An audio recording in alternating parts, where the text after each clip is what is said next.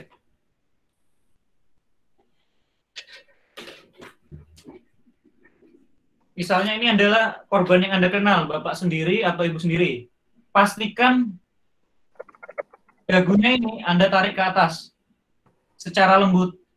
Terus kemudian dahinya Anda tarik seperti ini. Hidungnya Anda pencet, terus kemudian Anda mulutnya menutupi dari mulut korban.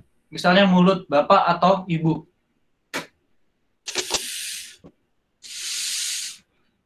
Kalau misalnya Anda melihat tadi dengan seksama, maka ini akan mengembang.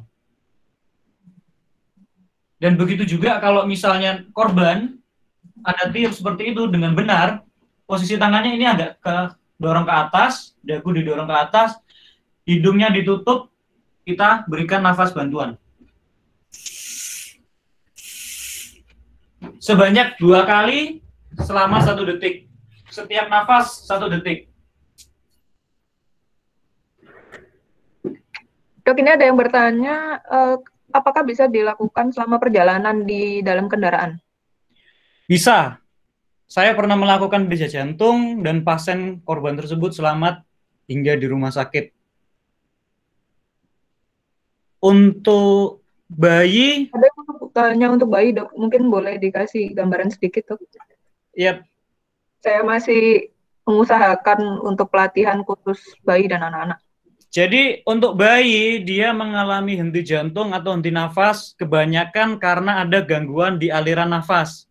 Dia mungkin tersedak, mungkin dia ada sumbatan di jalan nafasnya, jadi kita harus memastikan dia tidak ada sumbatan atau jalan nafasnya bebas. Itu yang pertama, bedanya sama dewasa. Pijat jantungnya gimana? Kalau bayinya seusia seperti ini, kita menggunakan kedua ibu jari. Kelihatan, Dokter Sandra? Kelihatan dok. Jadi kita melakukannya seperti ini. Seharusnya ini di yang bawah ini yang alas keras ya. Kalau Anda cukup kuat dengan 2 jari, Anda bisa melakukan seperti ini. Kalau bayinya lebih kecil lagi.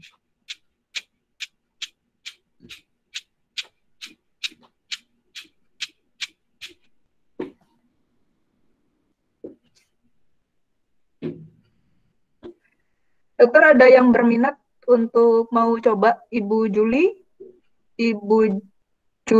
Prabowo, apakah sudah siap? Silakan di-unmute dulu, Bu. Ya. Ya. Dokter, udah kelihatan Ibu Juli, Dok? Ini Kurang jauh dikit, Bu Juli. kurang jauh. Ya. Ya. Ini misal orangnya ya, Dok ya. Ya. Ini bahunya ditepuk-tepuk dulu ya. Bapak, Ya. Bapak, Ibu, Ibu gitu. Ya.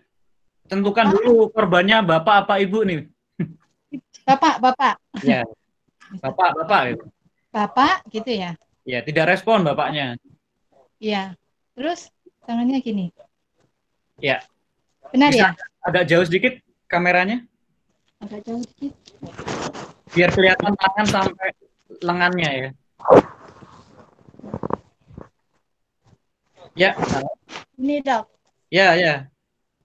1, 2, 3, 4, 5, 6, 7, 8, 9, 10. Stop dulu Bu Juli. Jadi Ya. posisinya Anda dengan korban itu 90 derajat. Itu kan agak miring korbannya, agak gini kan? Pastikan Anda berada di memotong gini. Gimana? Gini, Dok. Oh, gini ya. Ya, posisinya dengan pasien jangan miring, Bu. Nah, seperti Ya, itu ya. supaya pas di tengah, ya. Ya, tangannya ya udah betul. Kemudian jangan lupa tangannya tegak lurus ya, tegak lurus. Kurang condong ke depan. Ibu Juli kurang condong ke depan. Gini. Agak seperti mau jatuh, lebih condong lagi. Gini. Ya, lebih Kakinya Ibu agak kurang mundur, terlalu dekat dengan Ya, pasien, betul. jadi tidak bisa Ya. mundur. Ya. condong lagi, bahunya condong lagi, condong ke arah pasien, condong ke arah korban. Gini. Ini ya, Dok. Jadi semua beban badan itu kayak mau jatuh, Bu. Nah, Ibu, ya. Gini. Ya, kayak gini, Bu Juli. Kayak gini. Ya. Kayak gini. Oh. Iya, Dok. Ya, seperti itu. Terasa kalau bebannya semua ke sini kan? Iya. Ya, seperti itu. Anda tinggal menggerakkan pinggul Anda, naik turun. 1, 2, Ya. 3, 4, 5, tangannya ya. 4, 5, 6, 7, 8, 9, 10. Ya. Ini, Dok, benar. Agak kurang sedikit, di mana gerakannya itu berasal bukan dari tangan Anda yang mengangkat, tapi dari bahu pinggul Anda yang mengangkat. Coba diulangi lagi. 5, 6. Ada lengan yang nekuk, Dok. Iya, Dok. Iya, ada lengan yang nekuk, sama posisi kakinya itu seperti ini kalau bisa, apa? Kurang mundur. Masih kurang mundur kakinya, Bu Juli. Kurang mundur sedikit lagi. Mundur lagi kaki. Iya, oke, coba lakukan. 1, 2, 3, 4, 5, 6, 7, 8, 9, 10. Ya. Diangkat. Ya. Terus kemudian karena Anda misalnya tidak kenal dengan korban, maka Anda cukup lakukan pijat jantung ini sekuat Anda mampu. Kalau misalnya ada orang lain di sekeliling Anda yang bisa melakukan hal itu juga, maka bisa bergantian. Tapi jangan lupa sebelum melakukan pijat jantung, call for help atau minta bantuan telepon emergency call tadi. Agar ada bantuan tim ahli. Kalau misalnya tim ahli sudah datang, maka pijat jantung bisa diteruskan hingga dibawa ke rumah sakit. Siap, Dok. Ada pertanyaan yang belum dijawab tadi, Dokter Sandra? Dok, tadi kan kecepatannya Bu Yuli sudah pas atau masih kurang cepat atau bagaimana, Dok? Kurang cepat sebenarnya, Dokter Sandra. Kurang cepat. Gini ya, Dok. 100 kali ya, Dok, per Ya, menit. 100 kali hingga 120 kali per menit. Jadi kayak 100. 1, 2, 3, 4, 5, 6, 7, 8, 9, 10. Dok, saya juga mau tanya, bisa, Dok? bisa. Silakan Bu Juli. Dok, kayak suami saya kan habis operasi bypass. Ya. Apa bisa kemungkinan besar bisa terjadi kayak tidak sadarkan diri gitu? Untuk orang-orang yang mengalami bypass, itu kan sudah mengalami sakit jantung. Dan dia harus minum obat teratur, kontrol teratur. Apakah dia bisa mengalami henti jantung? Jawabannya bisa. Gitu ya dok ya? Iya. Baik Ibu Juli, kira-kira begitu gimana Bu? Ada terasa sudah lumayan capek Bu? Memang kalau melakukan bantuan hidup dasar seperti itu memang melelahkan ya dok ya, capek ya memang ya, karena energi besar ya. Iya, jadi kemungkinan gini aja, ini tambahan ya, mungkin Bu Juli khawatir gimana kalau suami saya tiba-tiba serangan. Pertama, lebih baik mencegah Bu daripada terjadi. Gimana mencegahnya? Kontrol rutin, minum obat teratur, pastikan sumbatan tidak terjadi lagi. Kalau sampai terjadi bypass atau sudah dilakukan bypass, berarti sumbatan di pembuluh darahnya itu cukup banyak atau di pembuluh darah utama, sehingga perlu dibuat bypass. Ibu sebagai istri memastikan suami Anda itu tidak terjadi sumbatan lagi dengan cara minum obat teratur, menjaga tensinya tidak tinggi, menghindarkan faktor risiko seperti merokok, makanan yang tidak sehat seperti lemak, jeroan, goreng-gorengan, santan itu seminimal mungkin, sebisa mungkin dihindarin dengan perbanyak sayur dan buah-buahan. Lebih baik mencegah agar tidak terjadi, Bu Juli. Iya ya. Terima kasih dok. Terima kasih Bu Juli, saya mute ya. Dok, kita kembali ke pertanyaan dulu ya dok ya. Ini ada yang bertanya, bagaimana jika memberikan BAD tanpa napas buatan, hanya pijat jantung saja, apakah bisa? Bisa, tadi sudah dijelaskan oleh Dr. Dimas ya. Sekarang yang penting melakukan pijat jantung, kecuali kalau Anda benar-benar kenal dekat dengan korban. Silahkan memberikan napas bantuan juga. Selanjutnya, apakah bisa untuk lansia yang mengalami stroke, dok? Untuk lansia yang mengalami stroke, jawabannya adalah bisa. Apabila jantungnya berhenti, kemudian kita lakukan pijat jantung, jawabannya bisa. Tapi harapan hidup dan harapan untuk misalnya dia kembali bisa survive atau bertahan itu lebih kecil biasanya. Jadi apakah ada kondisi-kondisi yang nggak boleh dok untuk dilakukan pijat jantung ini?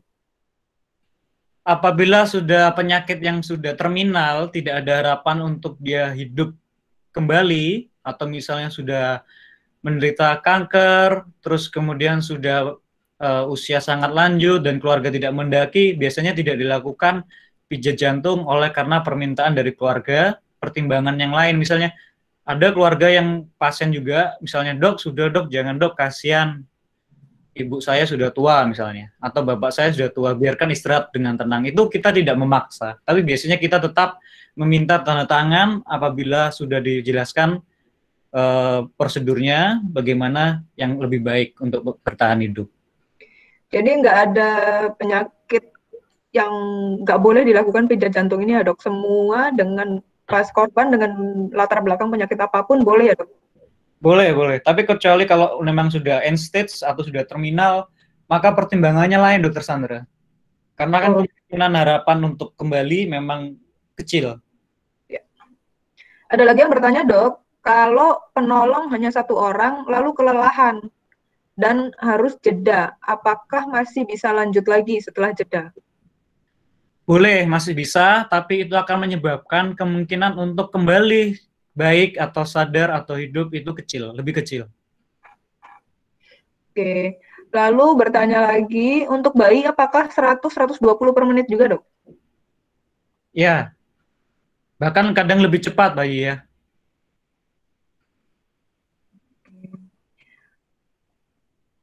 Iya, untuk bypass boleh ya, untuk ibu. Tadi ada yang bertanya lagi, untuk pasien bypass boleh metode pijat jantung, tidak ada penyakit apapun yang jadi kontraindikasi atau jadi tidak boleh dilakukan pijat jantung ini tidak ada. Jadi semua latar belakang penyakit apapun boleh dan bisa dilakukan pijat jantung ini.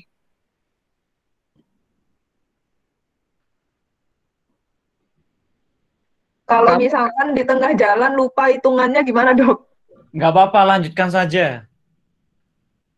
Lanjutkan pijat jantung saja.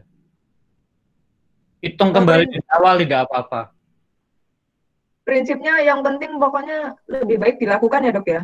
Iya. Dengan benar ya, jangan sampai bikin patah tulang ya. Iya.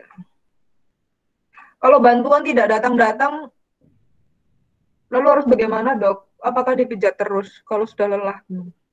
Kalau sudah lelah, salah satu syarat, salah satu hal yang boleh Anda berhenti melakukan pertolongan adalah Anda lelah.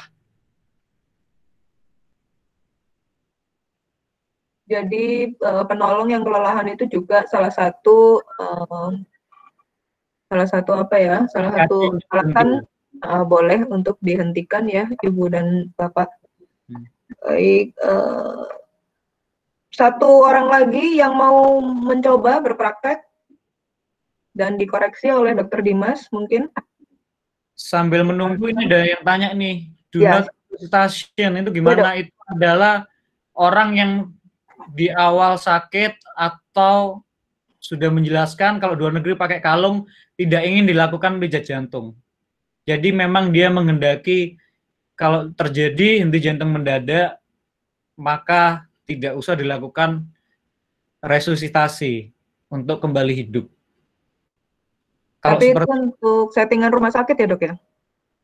Kalau di Indonesia kebanyakan settingan rumah sakit, jadi biasanya keluarganya sudah tidak menghendaki lagi, biasanya keluarganya merasa kayak kasihan, orang tua saya kasihan ini sudah kayak gini, itu biasanya tidak dilakukan resusitasi, tapi dengan syarat keluarganya tanda tangan, karena sudah sebagai tanda sudah mengerti segala risikonya dan apa yang akan terjadi. Kalau di luar negeri beda lagi, mereka kadang-kadang memakai kalung. Ya. Kalau hanya setengah dari 1 detik, ya, yang penting kurang lebih ya. Kurang lebih begitu. Cedera kepala pada korban boleh dilakukan, jawabannya boleh. Tapi kalau memindahkan harus difiksasi antara kepala dan leher agar tidak terjadi gerakan dari kepala dan leher. Ini ada yang mau coba nih? Oh ya, Anggraini Kusumaningtyas, apakah kameranya sudah diposisikan? Sambil nunggu Ibu Anggraini, saya jawab Bu Sali ya. Tanpa henti sampai bantuan tiba. Ya, lakukan terus hingga bantuan tiba.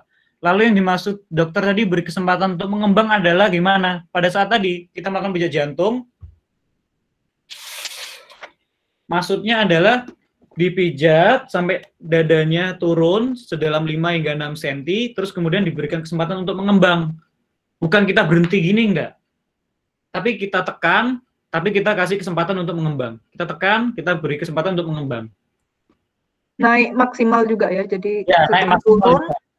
Naiknya maksimal, jangan cuma separuh atau sepertiga gitu Ibu Bapak. Supaya jantungnya juga kembang lagi sempurna gitu. Coba kita lihat dari pemraktekan Ibu Anggraini ya. Silakan, dokter udah kelihatan Ibu Anggraini belum? Kurang jauh kameranya. Ya, bagus. Ya. Posisi gulingnya agak ke depan, Ibu. Kakinya jangan berubah, posisi kakinya jangan berubah. Gulingnya agak ke depan. Gulingnya lebih depan lagi, lebih ke depannya Ibu, bukan depannya kamera. Maju, dijauhkan. Ya, dijauhkan lagi Bu. Maju lagi. Supaya jarak. Ya. Kakinya rapat Ibu. Bukan membuka. Nah, ini perhatikan ya, Bapak-bapak dan Ibu-ibu yang lain, kakinya yang benar adalah rapat seperti ini. Tangannya sekarang bagaimana posisinya Bu Anggraini? Ya. Posisi tangannya masih salah Bu Anggraini. Itu masih miring. Bukan. Posisi pundaknya masih miring. Ibu kurang condong. Kembali ke tangan. Ya. Tempelkan. Oke. Bahunya dorong ke depan. Bahu Bu Anggraini. Bahu. Maju, bahunya maju Ibu. Lebih condong lagi badannya ke depan. Maju. Kayak mau jatuh ke depan, Ibu, kayak mau jatuh. Ya. Nah, kurang dikit. Nah, ini posisinya ya. Tegak lurus ya, Bapak-bapak dan Ibu yang lainnya. Posisinya seperti ini. Agak maju dikit lagi, Bu Anggra ini. Nah, seperti ini. Seperti ini. Lagi, Bu Anggra ini agak maju. Posisi tangannya lurus ya. Sekarang naik turun. Ya, mulai pijat jantung. Kurang maju lagi Bu Anggra ini. Nah, ya. Nah, ini sudah mendekatin sempurna ya. Ini posisi yang sempurna ya, mendekatin sempurna maksudnya kenapa? Nah, yang bagus seperti ini. Nah, yang bagus seperti ini. Nah, ini posisinya lurus ya. Ini posisi yang bagus ini. Suaranya bisa keras nggak Bu Anggra ini untuk menghitung? Sambil menghitung, Bu. Ya, posisinya condong lagi. Ayo Ini, kembali ini ke posisi jadi nggak condong lagi, Bu.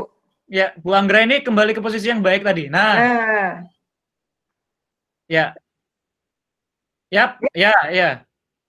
Ya, lakukan. Sekarang udah benar, ya. Nah, lakukannya seperti ini ya. Sambil berhitung 1 2 3 4 5 6 7 8 9 10 dan seterusnya. Tadi yang pertanyaan, gimana sih kok kita memberikan kesempatan mengembang kalau Anda melihat semua Bapak-bapak dan Ibu-ibu? Ini kan ada dia menekan kemudian agak mantul kan. Nah, mantulnya ini adalah kesempatan jantung untuk mengisi. Seperti itu. Baik. Jadi ada yang tanya kan ya? Iya, kira-kira di Bu Anggra ini udah pas ya, Dok ya? Udah pas, ini bagus banget. Jadi ngambil gambarnya enak, jadi kita bisa menilai ini gimana. Terus komentarnya Bu Anggra ini capek? Gimana, Bu? Capek ya? Iya. Dan mungkin perlu perhatian juga supaya konsisten ya. Jadi pas awal-awal sudah bagus posisinya, tapi ternyata makin ke belakang, makin miring, makin nekuk lengannya, makin mundur. Nah, itu jadi konsistensi gerakannya itu ya, Dok ya? Iya. Ini ada pertanyaan lagi, Dr. Sandra. Kombinasi pijat dan nafas. Kalau misalnya tadi ditekankan, di kondisi era seperti sekarang, pandemi, kalau Anda tidak kenal dengan korbannya, Anda cukup melakukan pijat jantung saja, yang baik dan benar. Kemudian, kalau misalnya Anda kenal misalnya dengan ibu Anda, bapak Anda, paman Anda, atau saudara Anda bisa memberikan perbandingan 30 pijat jantung dengan 2 kali nafas. Seperti yang sudah dipraktekkan tadi, setiap nafasnya 1 detik, dada mengembang, kemudian berikan lagi, terus kemudian lanjut ke pijat jantung lagi. Ini masih ada sisa waktu 10 menit, Dok. 10 menit. Gimana sumbatan nafasnya, mau dijelaskan juga atau? Boleh, Dok. Ya. Oke, kita kembali ke video sumbatan jalan nafas. Video sumbatan jalan nafas. Yang tadi ya, Dok ya?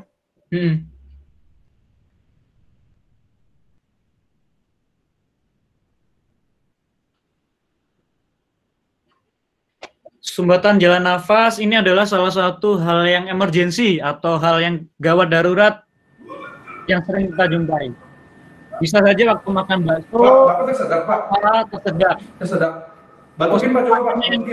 Seperti itu, memegang leher, itu posisi khas banget.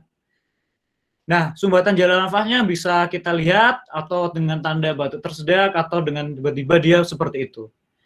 Kalau dia masih ada bersuara, berarti dia itu masih yang sumbatannya tidak terlalu berat. Tapi kalau sudah nggak bisa keluar suara sama sekali, itu berarti sudah berat. Apalagi kalau sudah mulai biru bibirnya, itu berarti sudah dalam kondisi yang lama. Dilanjutkan.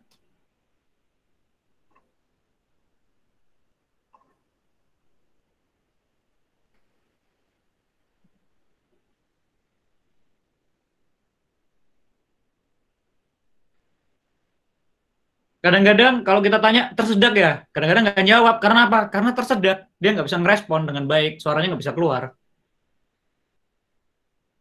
Kalau misalnya dia sampai tidak sadar, itu berarti sudah lama, sudah sumbatannya berarti sudah nyumbat banget, sudah total. Pak, saya akan memberikan bantuan ya, saya akan memintakan Tangan saya ke lambung Bapak, kakinya dibuka sedikit.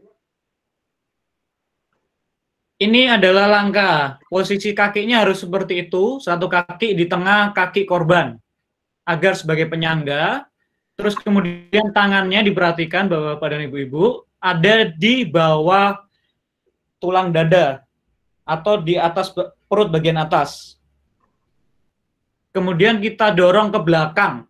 Tujuannya apa? Untuk memberi tekanan pada dada agar makanan tersebut atau sumbatan tersebut keluar. Kalau anak bagaimana? Anak biasanya sama, gerakan tangannya memegang leher. Kita menepuk dari anak tersebut. Setelah kita tepuk bagian punggungnya, kita juga pijat dari dadanya.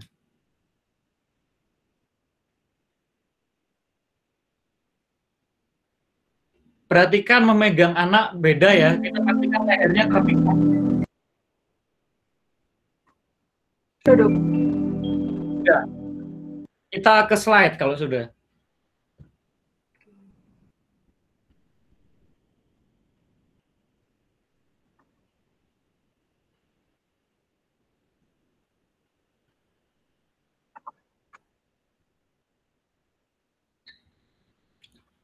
Ya, ini perhatikan ya, posisi kakinya berada di tengah-tengah korban.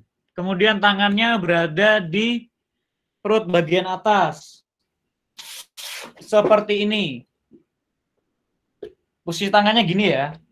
Tangannya yang lebih kuat yang mana? Yang kiri apa yang kanan? Kalau yang kuat yang kanan, taruh yang kanan sebelah sini. Dokter, Ini, maaf nggak kelihatan, Dok. oh nggak kelihatan. Ya nanti setelah slide saya kasih gambar ya. Ya, lanjut slide-nya. Ini tadi udah dijelaskan melalui video, apakah kita melihat kejadiannya apa tidak, bisa dilanjutkan. Kemudian kalau misalnya ada sumbatan ringan, dia masih bisa menjawab, tapi kalau berat, dia bisa tidak menjawab, mungkin hanya ngangguk-ngangguk aja. Lanjut.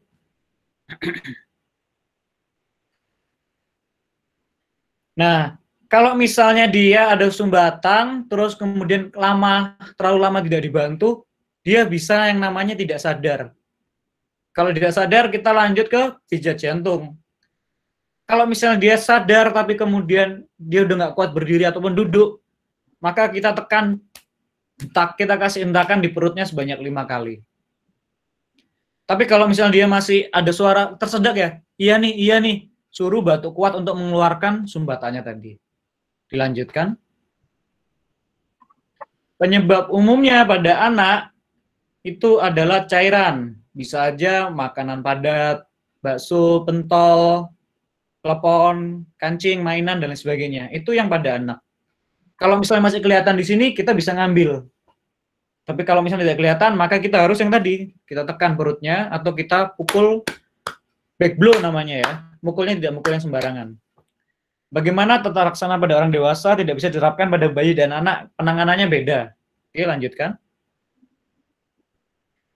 Ini pada anak, kalau dia batuk tidak efektif, kalau masih sadar, dilakukan tepukan pada punggung,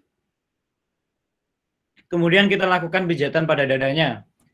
Kalau dia batuk tidak efektif dan tidak sadar, maka kita usahakan langsung buka jalan nafasnya. Kalau batuk efektif, anaknya udah cukup gede dikit, kita suruh untuk, ayo dek batukkan, dek ayo batukkan, seperti itu. Lanjutkan lagi. Slide terakhir, terima kasih. Maka kita langsung matikan slide-nya. Saya tunjukkan gimana posisi tangannya tadi. Kelihatan video saya? Kelihatan ya? Tapi tangan dokter nggak kelihatan, Dok. Oh, tangannya nggak kelihatan. Kelihatan? Ya. Jadi posisi tangannya seperti ini, bukan seperti ini. Ini, seperti ini. Karena tangan saya yang kuat yang kanan, maka yang posisi di dada pertama adalah yang kanan. Yang satunya untuk mengunci. Kemudian kita tarik dari perut bagian atas, kita tarik ke atas. Ya, kita tarik ke atas, bukan tarik ke bawah atau ke tengah, tapi ke atas. Seperti ini. Sebanyak berapa kali? 5 kali. 1, 2, 3, 4, 5. Seperti itu.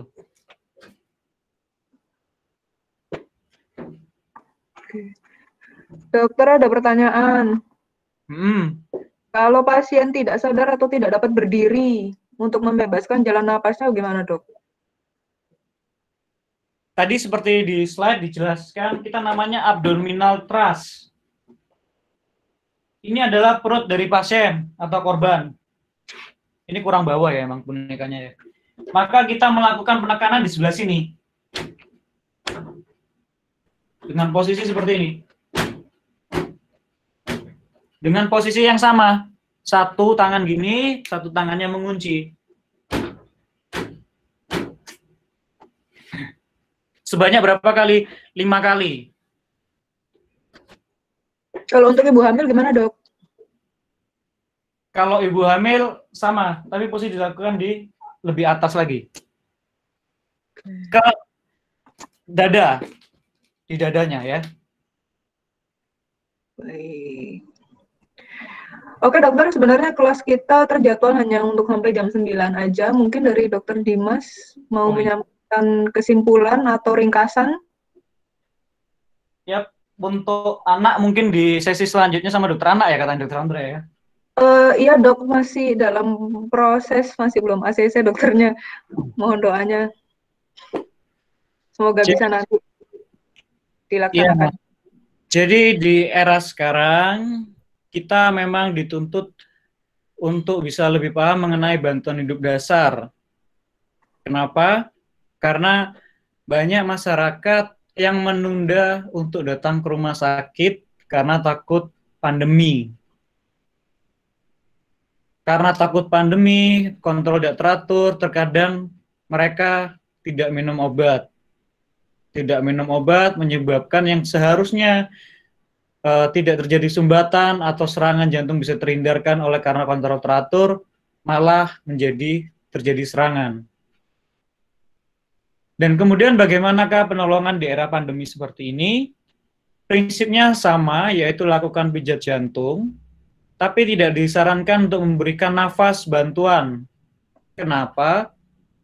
Karena akan berbahaya penularan, terutama pada orang-orang yang tidak Anda kenal. Misalnya Anda menemukan korban di pinggir jalan, di pasar, di mall, atau dimanapun itu. Tapi kalau ternyata korban tersebut adalah lingkaran dalam Anda, yaitu suami Anda, ayah Anda, ibu Anda, saudara Anda, di mana Anda tahu orang tersebut sehat, tidak terkena penyakit, dan dalam kondisi baik, Anda bisa memberikan pijat jantung plus nafas bantuan, seperti yang sudah dicontohkan tadi.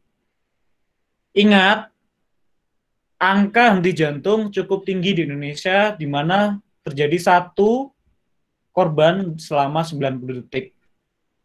Seandainya pengetahuan bantuan hidup dasar ini dimiliki oleh setiap warga Indonesia atau dimiliki oleh banyak warga Indonesia seperti di luar negeri, maka kejadian henti jantung mendadak atau kematian mendadak bisa lebih ditekan. Maka tidak cukup hanya dokter, tapi awam, masyarakat umum juga perlu untuk mengerti bantuan hidup dasar dan menyebarkan bagaimana yang benar. Jadi setelah kesempatan kali ini, malam ini, tidak ada lagi yang melakukan pijat jantung atau bantuan hidup dasar dengan menepuk-nepuk tangan atau menepuk-nepuk pundak, tapi lakukan pijat jantung itu di tengah dada. Menepuk-nepuk pundak itu hanya untuk cek kesadaran, apakah dia sadar atau tidak. Demikian dari saya. Kalau misalnya Anda ingin bertanya atau ingin meramaikan atau meminta program seperti ini untuk awam, Anda bisa menghubungi ke Instagram perki_surabaya. Kalau misalnya Anda ikut komunitas, atau itu Open Heart Community, atau komunitas pejuang jantung sehat, atau komunitas dokter tanpa stigma, Anda bisa melalui perwakilan dari komunitas tersebut minta kepada dokter jantung ke Perki Surabaya atau Perki manapun untuk melakukan pelatihan seperti ini. Itu saja Dokter Sandra, mungkin Dokter Sandra ada yang tambahan? Baik, terima kasih banyak Dokter Dimas telah meluangkan waktu dan berbagi ilmu kepada kita malam hari ini. Jadi kira-kira demikian Bapak Ibu. Eh, mungkin saya tekankan lagi ya, kalau ada beredar berita-berita di grup WhatsApp atau di ya dimanapun lah, mungkin di Facebook atau di Instagram, Ibu lihat teknik yang selain dari yang diajarkan oleh Dokter Dimas malam hari ini, itu adalah teknik yang tidak benar ya. Jadi tidak perlu pakai bingung lagi, bertanya lagi, terus malah tambah share ulang lagi teknik-teknik yang lain, pijat-pijat, pencet-pencet, apa yang macam-macam seperti itu. Sudah dipastikan malam hari ini semua cara-cara itu salah ya. Jadi yang satu-satunya cara untuk serangan jantung hanyalah pijat jantung yang malam ini diajarkan. Baik, mungkin saya jangan lupa. Gimana, Dok? Bagian door prize-nya jangan lupa. Ya, jadi tadi saya karena sudah menentukan door prize diberikan kepada 3 peserta yang tadi berani mencoba, Dok. Ibu Juli, Ibu Kabibah, dan Ibu Anggraini.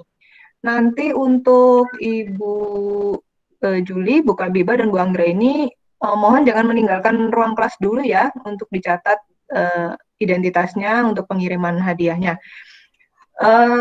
Baik, mohon maaf untuk Ibu dan Bapak, karena materi yang disampaikan oleh Dr. Dimas tadi tidak bisa dibagikan, terutama untuk PowerPoint-nya. Kalau untuk video-videonya, Ibu dan Bapak bisa follow ke akun YouTube. Akun YouTube-nya tadi apa ya, Dok ya? Ina Heart News. Bahasa Inggris. Ina Heart ya. Ina apa, Dok?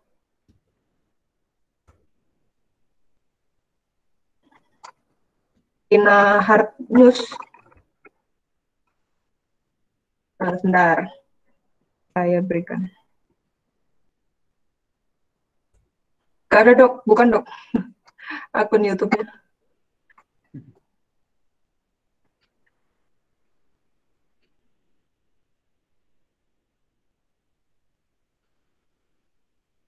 Maaf sebentar Bapak Ibu. Saya cek dulu. Ini.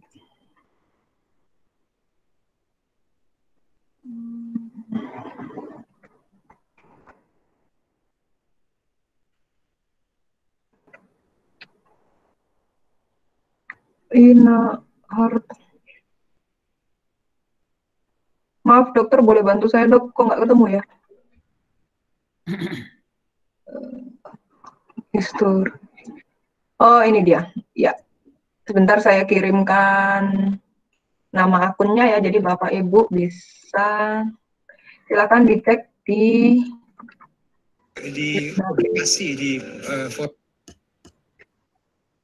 ya, itu nama akun YouTube-nya untuk video-video yang tadi ditampilkan oleh Dokter Dimas ya. Silakan Ibu dan Bapak bisa menonton ulang lagi dan berlatih sendiri lagi di rumah, karena kelas yang kami adakan pada malam hari ini mohon dianggap hanya sebagai pancingan saja. Jadi supaya meningkatkan awareness, kesadaran dari Ibu Bapak sekalian, supaya lebih mau lagi untuk belajar bantuan hidup dasar untuk awam. Jadi untuk selanjutnya silahkan Bapak Ibu berlatih sendiri, rutin, dan belajar-belajar lebih banyak lagi. Dan terutama tadi seperti Dokter Dimas sampaikan bahwa pelatihan seperti ini bisa mendatangkan instruktur untuk komunitas Anda masing-masing. Jadi kalau memang merasa bahwa ini sangat penting sekali, silahkan dikumpulkan teman-temannya ya di grup arisan atau RT RW, boleh menghubungi Perki, nanti silahkan mengatur untuk pelaksanaan kelasnya. Baik, kira-kira demikian kelas kita pada malam hari ini. Saya mengucapkan terima kasih untuk Dokter Dimas dan Bapak Ibu semua, terutama juga untuk Perki Surabaya yang telah memungkinkan acara ini boleh terselenggara. Nanti rekaman dari kelas ini bisa ditonton di akun YouTube Dokter Tanpa Stigma. Juga saya mau menginformasikan hari Selasa depan tanggal 6 Oktober akan ada sesi yang kedua untuk kelas pertolongan pertama untuk awam juga. Temanya adalah pertolongan pertama psikologis atau psychological first aid. Nanti akan bersama dengan Kak Gisela Tani, psikolog. Tanggal 6 Oktober hari Selasa. Silahkan follow Instagram Dokter Tanpa Stigma untuk informasi lebih lanjutnya ya. Baik, demikian kelas kita pada malam hari ini. Saya mohon maaf apabila ada banyak kekurangan di sana sini dalam pelaksanaan kelas ini. Mudah-mudahan Ibu dan Bapak bisa mendapatkan banyak manfaat dari kelas pada malam hari ini. Terima kasih Ibu dan Bapak semua. Dengan ini saya tutup kelas pada malam hari ini, kecuali untuk Ibu Kabibah, Ibu Juli, dan Ibu Anggra ini. Dimohon tunggu sebentar ya. Saya harus mencatat identitasnya dulu untuk pengiriman hadiah.